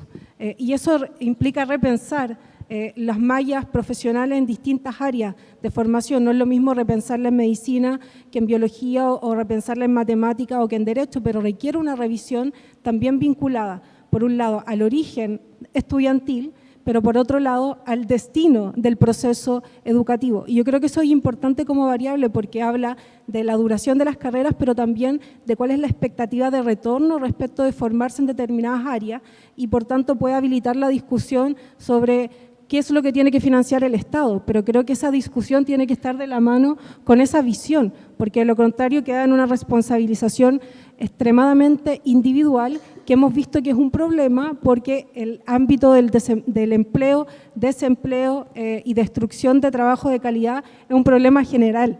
Entonces, que requiere esa conversación y en ese sentido uno podría evaluar nuevamente a ya varios años de aplicada la gratuidad los impactos que ha tenido. Y efectivamente ha significado, por ejemplo, el sostenimiento de ciertos tipos de instituciones, así como lo significó el crédito con aval del Estado. Entonces, es pertinente esa conversación sistémica para tener, a mi parecer, definiciones sobre si la clave es ampliar la gratuidad o hablar de más créditos, porque requiere, yo creo, el sentido y el papel que juega y, por tanto, el deber que tiene el Estado con esos estudiantes que pasan por la educación superior. Muy bien, gracias. Sí, muy breve. Usted toca el núcleo con su pregunta de lo que hemos denominado modernización académica, que tiene que ver con la concepción de la enseñanza media y la educación superior como una trayectoria continua, en una época de educación superior masiva. Muchas de las razones de las dificultades de los estudiantes en los primeros años de educación superior tiene que ver con que se enfrentan a núcleos disciplinares que es primera vez que los ven. Entonces, lo que nosotros estamos tratando de hacer en este proceso de modernización académica es descomponer esos núcleos disciplinares que son, entre comillas, los ramos cortacabezas, ¿no? Los que resultan ser más difíciles para los estudiantes, sobre todo de aquellos que vienen de hogares de menores ingresos, y distribuirlo y llevar una parte a la enseñanza media y llevar otra parte al posgrado, de tal manera de que la trayectoria sea mucho más articulada, sin descenso en calidad, y con mayor acompañamiento. Es decir, en la educación actual necesitas educación más personalizada, más individualizada, más flexibilidad, pero al mismo tiempo más acompañamiento. Queremos, por lo tanto, hacer crecer al PASE, universalizar acompañamiento. Estamos trabajando, por ejemplo, un proyecto de un sistema de acompañamiento similar al PASE para la educación técnica, que no contamos con ello, por ejemplo, en la educación técnico profesional y tenemos mayores problemas de retención. Entonces se trata de, al pensar la trayectoria vital, digamos, la trayectoria en estos niveles de una manera más articulada, creemos que el estudiante puede llegar a su primer y segundo año de educación superior ya con mayores, digamos, con un mayor contacto de lo que ello significa en la enseñanza media. Así como, por ejemplo, núcleos disciplinares que se ven en carreras de pregrado que se arrastran por 7, 8 años, perfectamente tú puedes traspasar parte de eso al posgrado sin ningún inconveniente. Así que y además, como esperamos tener un sistema de financiamiento que no involucra a los bancos, esperamos que esa trayectoria armónica pueda finalizar sin un compromiso de deuda bancaria como ocurre hoy día.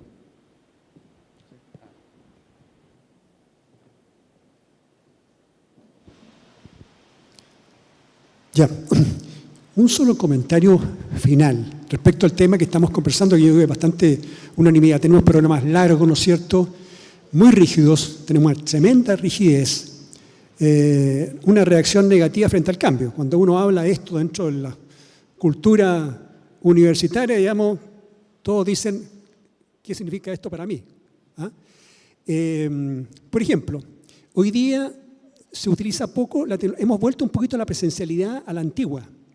O sea, este asunto que se produjo en la pandemia, con la educación a distancia, que evidentemente cuando es 100% a distancia no funciona mucho, especialmente cuando son los cursos iniciales de pregrado. Pero sí una herramienta muy valiosa, muy importante.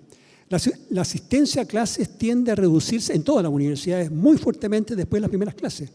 Los estudiantes se aburren en clase. La Universidad Católica tomó una decisión que me parece muy valiosa, que es reducir el tiempo del profesor frente a los alumnos. Tenemos cursos, digamos, tenemos 1 hora y media muchas veces, digamos, y a veces el profesor es muy latoso. Por lo tanto, tenemos que hacer una transformación estructural muy importante. A mí me parece muy valioso que una vez por todas el CRUCH, que evidentemente tiene un liderazgo en ese sentido, digamos, comienza a tomar medidas que tiendan a reducir los tiempos, digamos, de las carreras, pero para eso se requiere, digamos, el concurso de los profesores. Aquí tiene que haber un condicionamiento, que los profesores se pongan a tono un poco con los nuevos tiempos. Muy bien. Aquí que... Sí, me gustaría hacer un breve comentario. Veo que hay como bastante consenso de que no hay espacio para aumentar significativamente los gastos en educación superior y que hay que buscar formas creativas de reasignar montos, pero al mismo tiempo invitaría al subsecretario y a hacer un poco más como... desgranar eso con más detalle, porque veo al mismo tiempo que hay una voluntad de aumentar el gasto en I+D, de universalizar el pase, de mantenerse en la idea de una condonación del CAE. No sé bien cuáles límites serían. Este gasto que en la presentación de Camila decía que ya se hizo por parte del Estado, se hizo, pero se compró un activo. Esto significaría vender un activo que tiene un costo alternativo. Entonces, aquí hay una cosa que para mí los números no cuadran. Entonces, creo que es importante como aterrizar estos cálculos para saber cómo de cuánto efectivamente estamos hablando. Gracias. Bueno, no, ni un problema. Si puedo, ¿no? Mire, ningún problema. Nosotros estamos en el 1,2% del Producto Interno Bruto, ¿no?, de gasto en educación superior. Nosotros proyectamos con el ingreso a instituciones, por supuesto, responsablemente uno siempre proyecta el ingreso a la institución a gratuidad. Nosotros debiésemos estar entre CAE y gratuidad cerca de los 3 billones, con B larga, ¿no? Entre CAE y gratuidad más o menos vamos a llegar entre 2,5 y 3 billones al finalizar al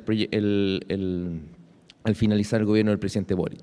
Entonces, cuando nosotros decimos reorganizar, es que hoy día buena parte de ese gasto que hoy día tenemos por CAE, es decir, más de 500.000 millones de pesos aproximadamente, que se nos va en ejecución de garantía, si uno toma esos recursos y los redirecciona en un nuevo instrumento que esté, digamos, y asuma el costo de un plan de condonación en el largo plazo, el resultado es que el gasto incremental a eso resulta una porción relativamente menor del actual gasto en gratuidad. Eso implica, porque si usted toma el costo nominal de la deuda y lo ve en un año, claro, pueden ser más de 10.000 millones de dólares. Pero si usted asume contablemente la pérdida que le supone al Estado en el medio plazo, o sea, en el largo plazo, ese costo incremental año a año, como se anualiza el gasto público, se reduce significativamente. Estas son las claves de la propuesta que estamos trabajando.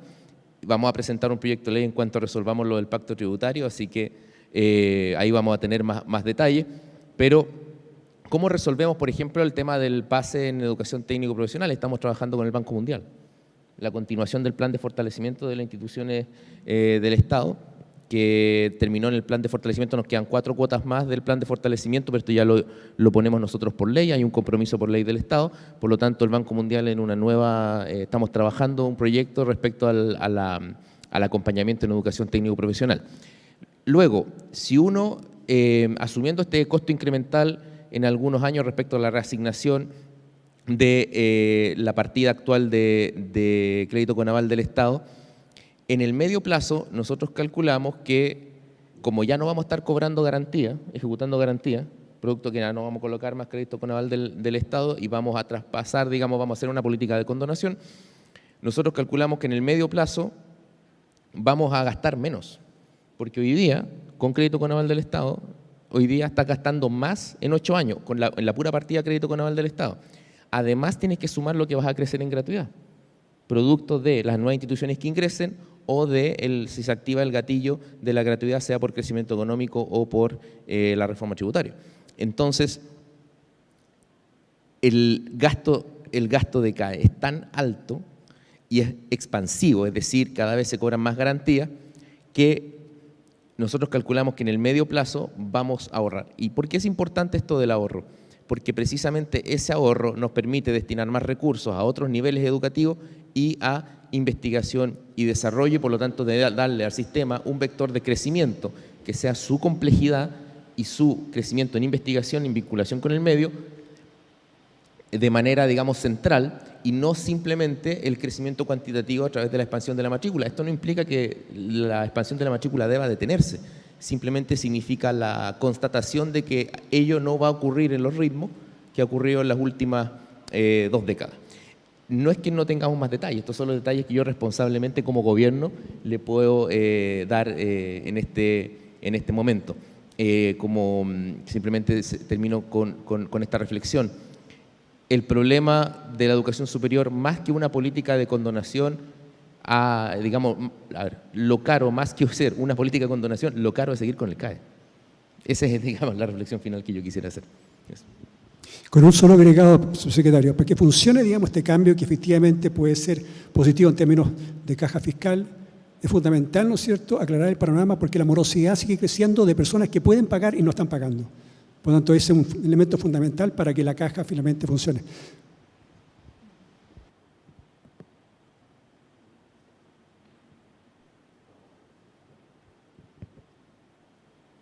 Agradecemos al señor Víctor Orellana, subsecretario de Educación Superior, a la señora Loreto Cox y a la señora Camila Miranda por su participación en este interesante seminario donde hemos querido abordar distintas miradas de una temática fundamental para el desarrollo de nuestro país.